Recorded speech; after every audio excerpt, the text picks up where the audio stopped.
Jā, tad es izstāstīšu pasaciņu.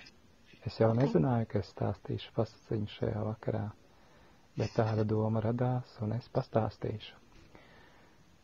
Kāds vectētiņš sapulcināja savus mazbērnus, un viņiem stāstīja kādu vakara stāstu. Bija jau vēls vakars, visiem drīz bija jāiet čučēt, un viņš sacīja: Mani bērniņi, mani mīļie bērniņi, vai jūs zināt, kādu brīnumu Dievs ir radījis dodot mums ūdeni? Paskatieties uz strautiņu, iztēlojieties to, kas blakus mūsu mājām veic savu nepārtraukto ceļojumu. Vai jūs pamanījāt, cik daudz laba dara šis strautiņš katru dienu? Jā. Vai jūs zinājāt to, ka šis strautiņš pabaro dabu un arī pat cilvēkus? Tas dod padzerties, tas nes svētību, daudz, daudz dāvanas cauru gadu. Bērniņi sacīja, jā, mēs tiešām to zinām. Bērniņi sacīja līdz ar Martiņu, ka jā, viņiem tas pavisam noteikti ir zināms. Un tad vectētiņš pastāstīja ko citu.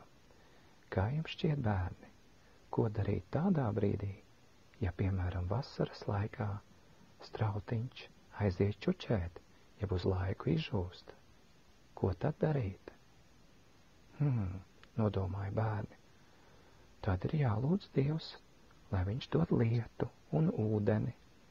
Jā, tā ir pareiza doma, taču Dievs jau ir devis risinājumu tādiem brīžiem. Un viens no tādiem risinājumiem ir meklēt avota ūdeni. Avota ūdeni?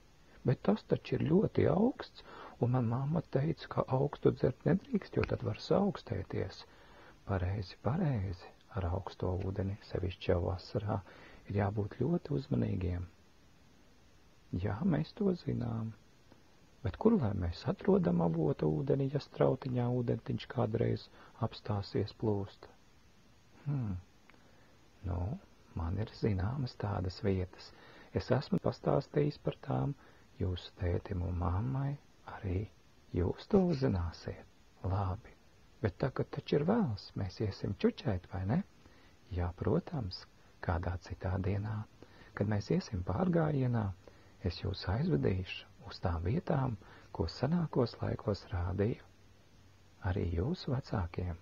Labi, tas būtu ļoti labi, bet man gribās jau tagad iet vakara pārgājienā. Vecētiņš pasmējās klusiņām un teica, doma jau ir interesanta, taču savs laiks ir rosīties un savs laiks arī atpūsties. Nu, labi, mēs turēsim tevi pie vārda, teica kāda meitenīte no tā pulciņa, kas klausījās šo stāstu. Mēs gribam, lai rītdien tu mūs aizved uz tādu vietu. Labi, sarunāja vecētiņš ar bērniņiem, un mazie bērniņi jau sāka žāvāties. Vecētiņš teica, ar labu naksniņu jums bērniņi, audziet lieli, stipri, gudri un veseli. Un tad viņš sacīja vēlreiz, veseli, veseli un vēlreiz veseli. Un meitenīte atkal ierunājas, kāpēc tu tik daudzas reizes teici veseli?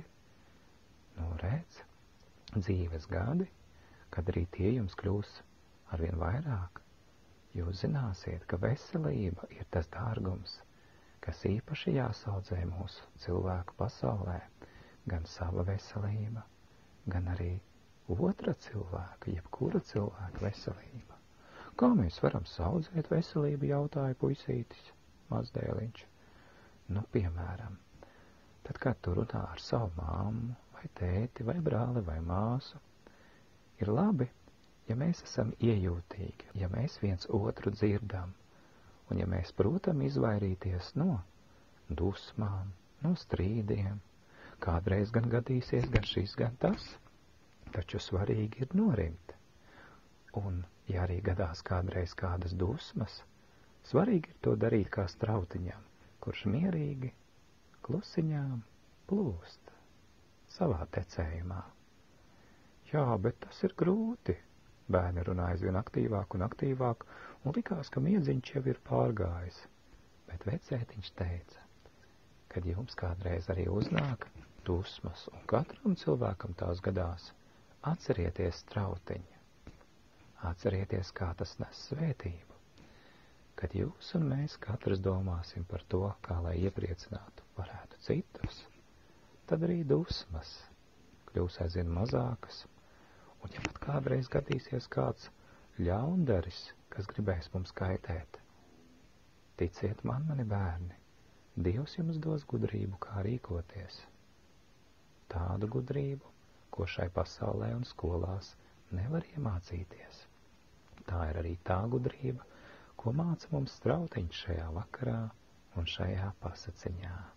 Dzīvot ar mieru sirdī, ar labu naksniņu, mani bērniņi, mani mīļie